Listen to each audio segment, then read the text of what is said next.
Mga kabisaya, kumusta? Ug mayong adlaw kaninyong tanan.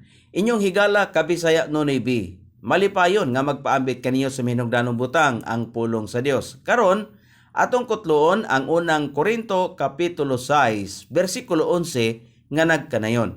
Ug ingon ni ana kaniadto ang pipila kaninyo. Apan kamo nahugasan na. Apan kamo nabalaan na. Apan kamo gipakamatarong na diha sa ngalan ni Ginoong Hesus ug pinaagi sa Espiritu sa atong Dios. Nagpasabot kini ang balang Espiritu mao ang ahinte sa pagbag-o sa kaluwasan.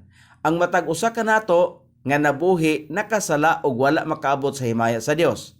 Kung maghinulsol kita, siya matinud-anon ug magpasaylo kanato sa atong mga kasalanan ug hugasan kita niya sa iyang bililhon nga dugo. Naluwas kita pinagi sa grasya sa Dios. Gihugasan kita sa iyang dugo ug gilain kita alang sa iyang katuyuan. Kita gipakamatarong buot pasabot nga ingon nga wala kita makasala.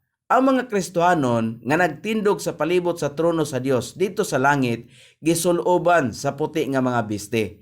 Gihugasan sa dugo sa kordero. Kung giluwas niya kita, nahimo kitang bag-ong binuhat diha kang Kristo.